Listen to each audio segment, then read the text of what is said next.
My name is Michael Asford. I'm 72 years old, and I have terminal bowel cancer. I haven't told anyone this story in nearly 50 years. The last time being before I was made to sign the State Secrets Act and bound to silence by threat of imprisonment. My doctor says I have around 5 months at best. And although I cannot say I've had a particular long or happy life, I am ready to die. My life has been longer and happier than it had any right to be. And now I will tell you why. I don't care what the legal implications are or if whoever's reading this chooses to believe it or not. I just have to get this off my chest. To quote a fellow Marine far more skilled in writing than myself, what follows is neither true nor false, but what I know.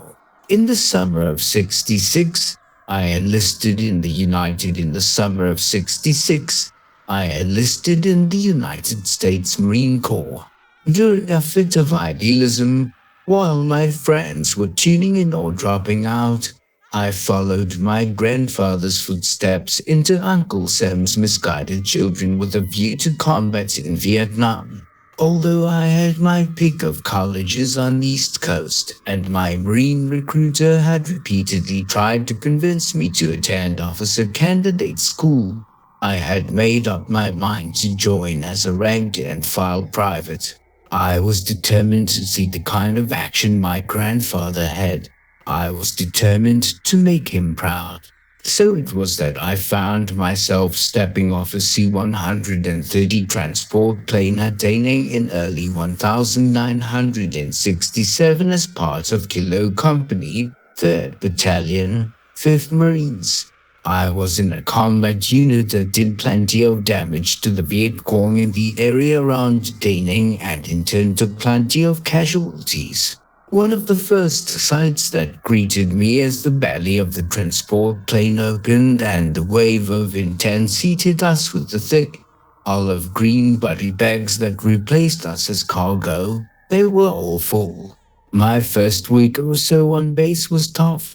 Sleep did not come easy, thanks to the scores of mosquitoes and the loud bangs of outgoing artillery. So I was relieved when I received a 90th century duty and needed something, anything, to keep my mind occupied. Little did I know it was nothing but more time for reflection. I was beginning to seriously doubt my decision to enlist. Guys at my platoon on their second tours were talking about the reaction from folks back home. Baby killers, they called us. Nazis. One guy said the prettiest girl he ever saw, wearing blue and white beads and a peace button, spat in his face as he walked down Fifth Avenue in his combat fatigues. At around midnight, I saw a figure approaching and just about discerned the double shoulder bars of a senior officer. Captain A. Sparrow was a legend on the base, an LAPD captain before he joined the Corps.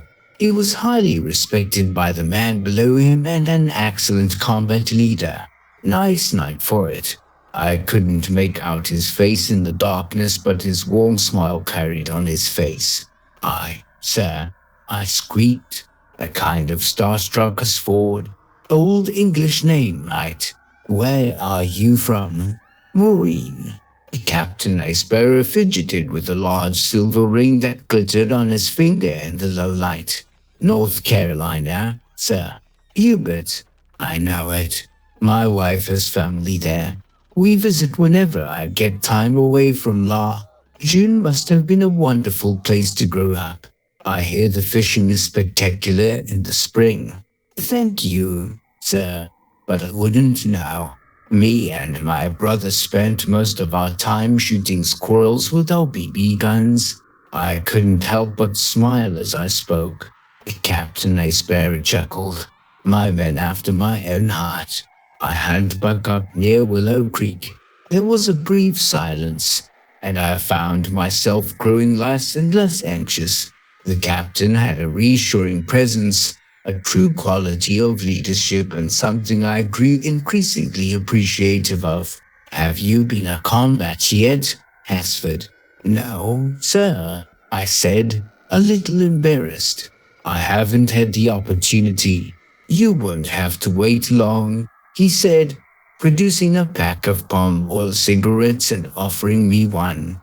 But still have to wait. I'm leading a pretty secretive reconnaissance mission tomorrow night and it's not Jerry's. No offense, private. The captain took a long drag of his smoke and looked up at the moon for a moment before returning his gaze to me. The moon seems a lot larger in that part of the world. Whatever power it holds seems amplified, hanging thick in the human night air. Keep up the good work, Marine. You make K-35 proud. Now, sir, I said, beaming. His mild manner had alleviated my anxieties and I was determined to make him proud to have me in his unit. A few days went by before word began circulating about the captain's recon patrol. I was working in the galley with a young Marine from Chicago, Lance Corporal Lincoln Halsey, self-proclaimed soul brother and my best friend in the platoon. Joe Asford, you hear about the captain. Captain Acebearer. What about him? He's gone. He into the Bushman. Motherfuckers me. He's missing. What the fuck, Halsey? How? What do I look like? Fucking ass to over here. How the fuck should I know? You got the scuttlebutt. So, brother, you telling me that's all you got? The captain's left for the goodies with 5 senior guys and some guy spoke like 3 nights ago. No sign of them since. They've been flying choppers over the area searching for the asses, but ain't to know when to be found. Jesus Christ. Man, what do you think happened to him? I was in disbelief that anyone assaulting as the captain could just up and go missing. At least not without leaving some trace. What happens to anyone around here? Fucking Mr. Charles got him. Or he got smart, and he's on his way to Vancouver as we speak. Mr. Charles the Viet Cong. Brother, you got to respect your enemy. Are you screwed? That's why I call him Mister. I call my enemy sir before I send him back to the Stone Age. Now, Zenloi, my boy, but I got to go see Gunny Hatchcock about my ride home next month. Halsey laughed and swaggered out of the tent into the sweltering afternoon sun. That night, a few of us sat around the barracks, bored out of our skulls, yet incapacitated by the relentless heat and humidity. Shirtless Marines sat around cleaning their rifles, writing letters, reading, or just chewing the fat. I had just eased off, my new jungle boots still uncomfortably broken, when our platoon sergeant here butted the door open. His Cajun accent was almost undecipherable, but that night we heard urgency in his voice that bordered on terror. Get your cowboys out of your bunks right now. He screams at us, pointing and barking at rifles, throwing boots at Marines. Through the unintelligible tirade of cursing and hurling insults, we made out the undeniable cadence of first fucking combat mission. Faces paled and eyes widened. I was still buckling up my flak jackets as we assembled at the helipads, the rotor blades of the Hueys just starting to spin as the pilot gunned their engines and the air was filled with the loud whine of moving machinery.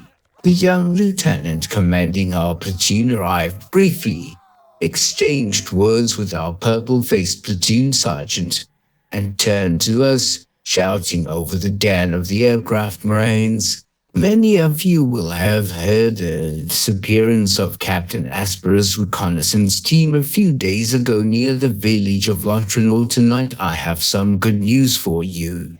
The team's radio set is sending out a signal. It's weak, but our signal guys are picking up in bursts. Whoever's doing it is King the handset trying to send a message in Morse code. Whatever they're saying is garbled, but we have managed to triangulate the transmission and get an idea of location. We believe the team to be alive, Now how's about we get on those birds and bring our fucking brothers home? Dora screamed to the platoon in unison, and Bach screamed. Search until Lou and we raced to the helicopters full of purpose and vengeance.